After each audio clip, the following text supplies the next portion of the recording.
A série construiu o episódio inteiro pra entregar a melhor batalha de dragões da história. E aí, no melhor momento, corta. Deram pra gente migalhas e agora vamos ter que esperar mais 2 anos. E olha só, a raiva não é nem por conta desse corte não, mas é o que esse corte ele pode indicar para o futuro dessa série e última temporada. Fala, maratonistas, eu sou o Iago e cara, antes da gente chegar no que pode ser ruim aí pra 4ª temporada, vamos falar de uma coisa que esse episódio ele entregou e ele entregou perfeitamente. Aquilo que a gente esperou a 3ª temporada inteira. E sim, eu tô falando dela, Rhaenyra a Cruel. Sim, meu amigo, a gente achou que esse momento não ia chegar, mas foi aos 45 do segundo tempo que essa mulher, ela chegou e ela chegou do jeitão que a gente gosta. A gente viu que nesse episódio aí que a água bateu na bunda de Rhaenyra, né? E aí, meu amigo, ela tomou umas atitudes, cara, foi assim, eu achei que foram fantásticas. Desde o início, quando a gente vê no episódio que ela decide ali fazer uma aliança com Daemon, ela decide fechar com ele e dizer assim, cara, eu agora entendi o que você tá falando, eu preciso ser mais dura, eu preciso ser mais rígida. Daemon já vem falando há muito tempo ao longo da temporada que ela precisava ser mais rígida, que ela precisava ser mais forte. A gente vê a questão dela finalizando Otto e ela só finaliza Otto por conta do próprio Daemon. Então a gente vê ali que ele realmente acaba sendo uma grande força, apesar de toda a traição que ele cometeu em relação a Rhaena. Mas agora parece que os dois eles estão na mesma página e aí eles decidem elaborar uma estratégia para poder conseguir invadir Tubbledown. Só que ao mesmo tempo que ela aceita isso, a gente precisa entender por que ela aceita, né? Porque ao longo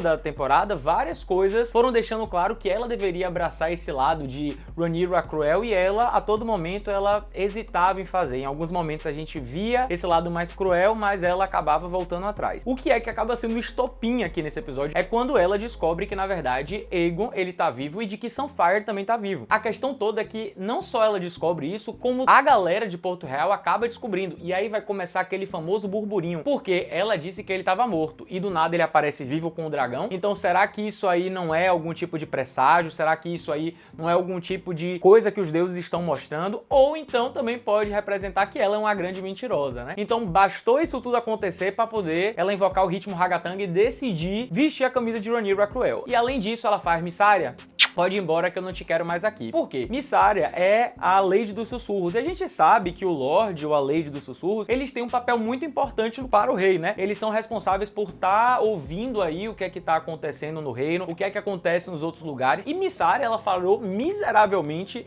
ao longo dessa temporada. Pra você ter uma ideia, nem Mysaria sabia de que Aegon tava vivo. O que acontece é que muita gente pode ter analisado isso como sendo assim, ai, cara, ela tá sendo boazinha, ela tá querendo defender Mysaria, tá mandando Mysaria pra pena. Não, gente, eu tô falando de Rhaenyra Cruel. O que ela percebeu foi de que Mysaria tinha uma posição muito contrária de Daemon. E quando ela decide realmente ser o fechamento de Daemon, ela tá vendo que Mysaria ali só tá atrapalhando ela e só tá sendo mais uma pessoa pra poder tá falando coisas contrárias e confundir a cabeça dela. Então, se desligar de Mysaria foi uma atitude extremamente importante pra que ela assumisse de fato essa questão de dominar e de ser rainha. Só que não para por aí, tá? A galera, há muito tempo eu venho criticando aqui, em outros episódios eu venho falando sobre a questão de como é que as pessoas falam com Rhaenyra, né? Ela é rainha e ela deixa que as pessoas falem com ela da forma que as pessoas quiserem. E tem um momento que Baela vem falar com ela, vem criticar ela sobre a forma como ela tá usando, o fato dela não mandar ninguém pra poder salvar Corlys, esse tipo de coisa. E assim, Baela fala de uma forma muito rígida, vamos dizer assim. Ela tá falando com a rainha dela, ela fala desse jeito. E aí, Rhaenyra, meu amigo, ela não come reggae. Tudo bem que Baela, ela tá certa. Eu acho que Baela tá certa no sentido do que ela tava trazendo. A questão foi a forma como ela disse. Se fosse há alguns episódios atrás, Rhaenyra ia comer esse reggae, ia fingir que não ouvia. Só que aqui não, meu amigo. Aqui ela diz assim, é isso e acabou, eu sou a rainha. Se você não gostou, problema seu, porque é assim que as coisas vão ser. Só que ainda tem um outro ponto. Lembra no vídeo passado que eu fiquei imitando ela? Ai, Helena,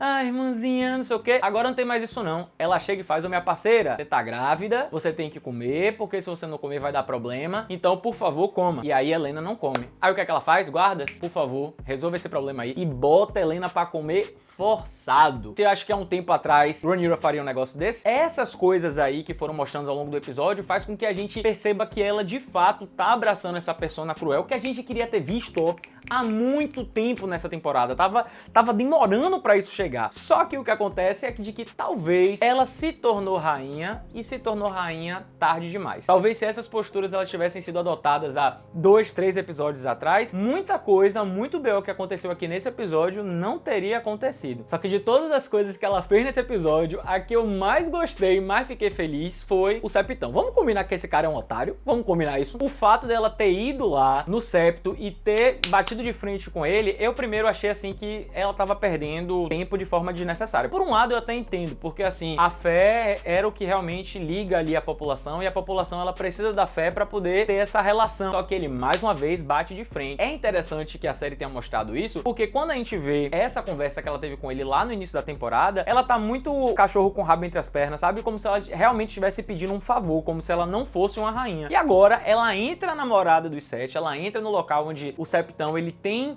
poder e ela diz: você vai me ungir? Não vai não? Pode dar fim nele. E aí ele fica meio que ameaçando ela, dizendo que se ela fizer isso, a população vai se rebelar contra ela. E o Septão ele vai de arrasta. Esse momento ele é maravilhoso. Só que assim, ele não tá errado. A gente sabe que a fé liga a população, que as grandes casas são ligadas pela fé e elas têm muito essa questão da crença dos Sete. Então, o fato dela comprar uma briga com a fé, isso vai ser um problema muito grande lá na frente. O Septão até traz uma frase que eu acho interessante. E agora, depois de Aegon e seu dragão terem ressuscitado, não poderia haver sinal mais claro de quem os deuses escolheram para governar. Se essa é uma crença do alto Septão, isso também com certeza deve ser uma crença de muita gente da população. Então, obviamente que tudo isso aí só conspira contra ela, se não agora, lá na frente. Eu acho que esse episódio traz muito assim, a Rhaenyra Cruel tentando apagar um incêndio de agora, mas na verdade ela tá deixando outros lugares para pegar fogo que vão ser lugares ainda mais complicados. E vamos combinar que na lista de problemas dela, o que não falta é problema, ela só acrescentou mais um. Então aquela coisa, por mais que a gente tenha ficado feliz em ver essa Rhaenyra Cruel aqui aparecendo e tendo um pulso mais firme, foi tarde demais. Mas como se não bastasse essa treta com a fé, lembra que eu falei pra vocês que Mysaria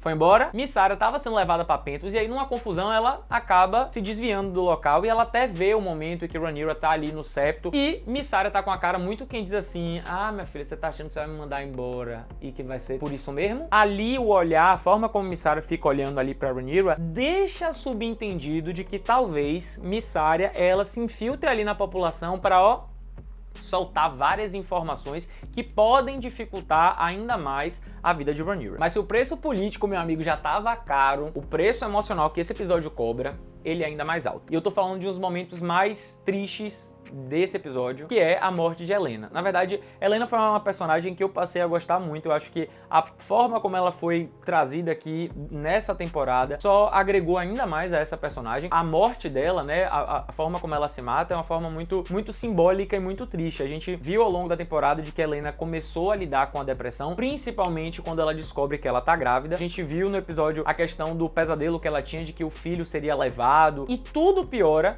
quando, mais uma vez, Mysaria é aquela pessoa que assim, se eu vou cair, eu caio puxando quantas pessoas der. Na hora que Helaena tá voltando do seu passeio e Mysaria tá indo embora, Mysaria revela pra Helaena de que Aegon está vivo. Ela percebeu ali naquele momento de que, de fato, ela não vai ter liberdade, de que ela vai ser prisioneira a vida inteira. E o fato dela ter sido forçada a se alimentar e a forma como ela percebeu que Rhaenyra é, ou pelo menos o que Rhaenyra se tornou, faz com que ela entenda de que acabou pra ela, não tem o que possa ser feito. E aí, ela se joga da janela. Um ponto que, assim, de fato, a morte dela é muito envolvente, inclusive o momento em que Alicent vê as borboletas voando, esse momento ele é bem simbólico e ali pra mim ficou muito claro de que Alicent entendeu que Helaena tava morta. Helaena, ela ficava falando da lagarta que vira borboleta e etc. E a gente sabe que a lagarta, se a gente for fazer uma análise, né, a lagarta ele é aquele ser que ele locomove com muita lentidão, que ele é muito mais vulnerável, enquanto que a borboleta seria como se fosse a expressão da liberdade. Então no momento que Alicent ela para ali nos arbustos e ela vê várias borboletas voando, pra mim ali ficou muito claro de que ela entendeu de que Helaena, ela de fato morreu. É como se aquelas borboletas representassem justamente agora que ela morreu, ela agora tá livre, ela não tem mais que se preocupar com isso. Só que um ponto que me chateou demais, velho, me chateou muito, foi eles não terem trazido a questão do grito que Dreamfire dá lá no Fosso dos Dragões. No livro é dito que no momento em que Helaena tira a própria vida, Dreamfire, ela sente tanto isso, ela fica tão arrasada com isso que ela dá um grande rugido lá no poço, inclusive ela consegue se soltar de 2 correntes que estavam prendendo ela. E isso, inclusive, estremece o Fosso de Dragões, porque mostra a questão da relação entre a montadora e seu dragão. E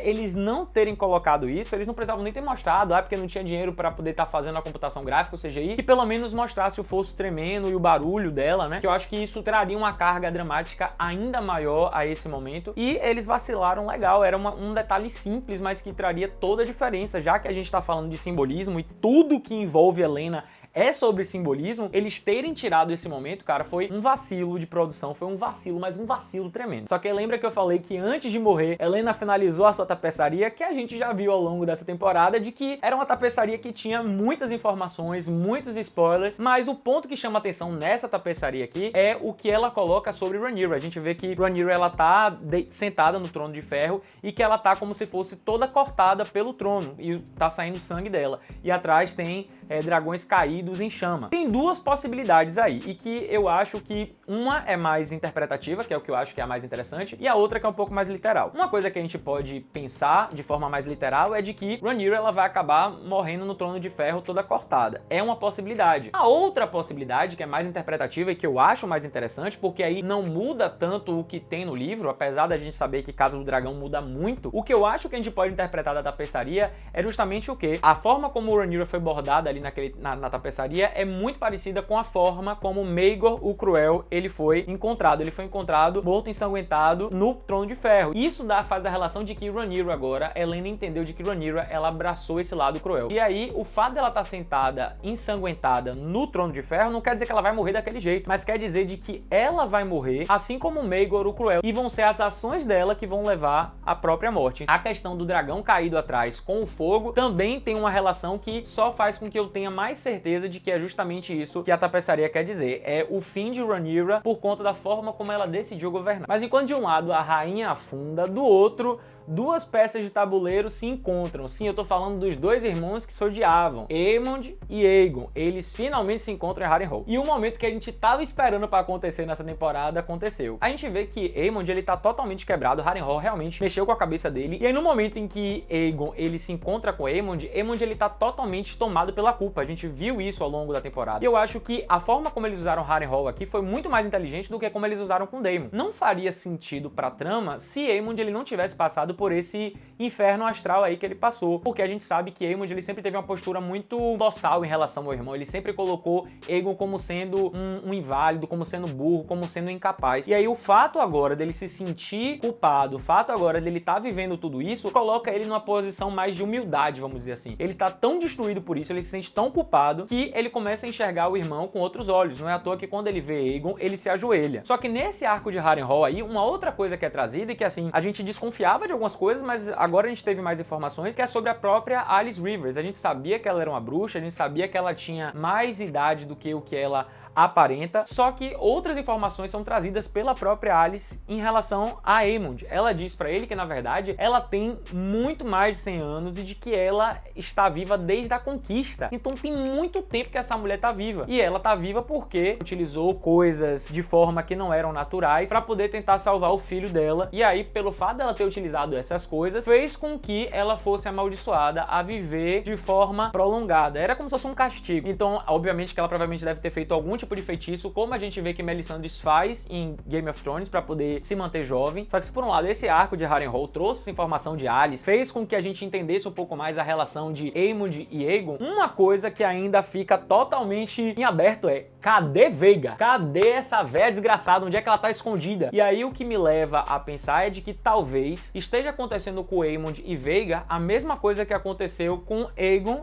e Sunfyre. Sunfyre só levantou, só apareceu ali quando Aegon, ele realmente parou de sentir pena de si próprio, ele começou a lutar pela sua essência meio Targaryen. E também o fato de que Aegon tava precisando muito ali de Sunfyre. Talvez o que aconteça com Aemond seja justamente isso. Talvez Veiga, ela possa estar ali por Harrenhal, deitada, meio que fingindo ser parte da paisagem, porque era uma coisa que Veiga fazia muito. E quando Aemond, ele decidir lutar, ou então, quando ele de fato precisar de Veiga, talvez ela apareça. É, obviamente que tudo isso culmina na batalha de Tumbletown, que era a batalha tão esperada entre Ormond Hightower e os Pretos. E cara, essa batalha, ela tem várias camadas. Eu acho que esse episódio, ele foi muito bem construído, porque a forma como a batalha, ela foi mostrada, ela foi muito bem feita. Não é nível Batalha Batalha dos Bastardos, tá? Mas foi uma batalha muito bem feita. Eu acho que a trilha sonora foi muito bem construída. Eu achei que demorou um pouquinho pra começar, mas eu entendo porque eles precisavam dar encaminhamento a outras situações, então eu super entendo. Só que a batalha ela ficou meio que apertada para o final do episódio. Eu acho que foi mais ou menos 20 minutos de batalha e tinha tanta coisa pra ser mostrada que acabou prejudicando um pouquinho. A parte terrestre, a parte do confronto é simplesmente maravilhosa. A forma como as estratégias, os jogos mentais de Ormond Hightower são utilizados de uma forma muito interessante. Colocar crianças ali para poder ficar na linha de frente, para poder ver se a galera ia meio que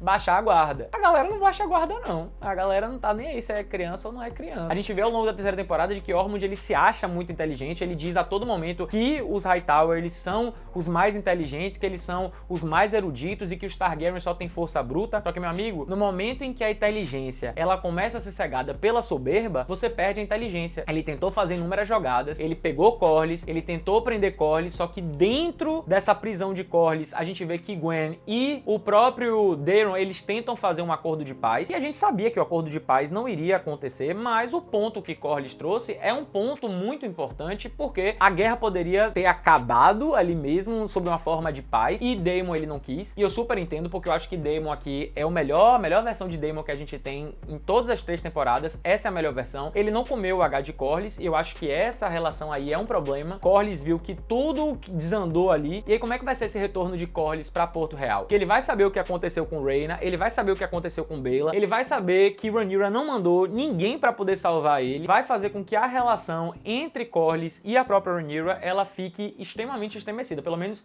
é o que a gente espera de se ver. Mas na forma como a briga foi trazida, todos os planos que Ormond teve, de alguma forma acabou caindo, porque procura Ulf, cadê Ulf? Ulf tá dormindo no vaso sanitário enquanto cagava. Você entende que, tipo assim, que poética essa imagem? Só que eu, por um momento, achei que no momento em que Ormond encontra ele e dá uns belos supapos nele, eu achei que ali a gente teria alguma questão de que talvez Ulf não fosse fazer absolutamente nada. Só que aí o miserável, ele vai lá e sai tacando fogo nos aliados dos pretos. Só que a gente tá achando que ia ser, né, Ulf ia ficar do lado dos verdes. Só que não, meu amigo. Ulf ficou puto com o que aconteceu por conta de como Ormond tratou ele, e ele decidiu sair tacando fogo em tudo, inclusive tacando fogo na própria Tubbleton. E não é à toa de que nesse momento tá tendo a batalha entre o Nortenho e o próprio Ormond, e o que faz ele tomar um dos golpes que são fatais é justamente porque o sangue cai na cara dele, ele vai pra vomitar, não conta a conversa e ele é enrabado pelo norte. A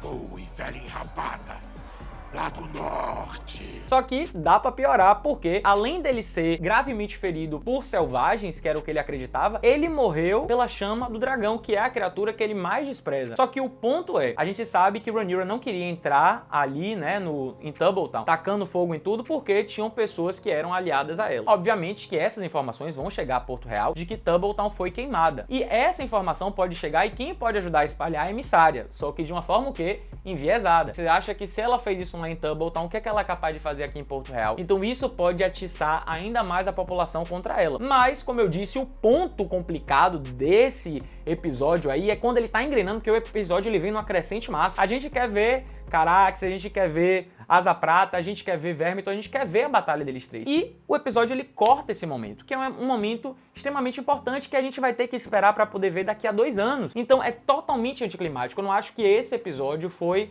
um episódio péssimo, mas ele foi um episódio anticlimático. Ele foi muito melhor do que o final da segunda temporada, isso não tem o que questionar, mas é um episódio que a gente vai ter que esperar tanto tempo para algo acontecer que isso se torna prejudicial. E aí a preocupação com o futuro da série, porque se eles cortaram isso nessa terceira temporada, eles têm ainda mais coisas para colocar na 4ª temporada. E a gente tem um histórico muito ruim desse universo de Game of Thrones sobre finalização de série. A gente sabe que se deixa tudo para o final, fica tudo corrido, tudo cortado, e as coisas que eram para ser mostradas, elas não são mostradas da forma que são, e acabam frustrando a gente muito. A gente não sabe se a 4ª temporada vai ter 8 episódios ou 10, eu sinceramente espero que tenha 10, e aí assim, ou a 4ª temporada vai ser a temporada mais épica da história, porque ela vai ser totalmente frenética, todos os episódios vão ter muita coisa acontecendo. Será que vai ter tempo? Será que o roteiro vai ter respiro para fazer isso? Será que vai fazer sentido? Eu tô ansioso para poder ver o que é que vai acontecer na 4ª temporada. Como diz minha mãe, vamos tentar enxergar o copo meio cheio, né? Porque a gente precisa ter otimismo de que vem coisa boa por aí. Mas e você? O que foi que você achou da temporada de Casa do Dragão como todo, essa terceira temporada? Deixa aqui nos comentários. E aí, óbvio que se você curtiu, curte agora. agora se inscreve no canal, ativa o sininho para não perder nenhuma notificação. Eu queria agradecer a todo mundo que acompanhou essa cobertura semanal de Casa do Dragão, a primeira cobertura que eu faço. Com certeza,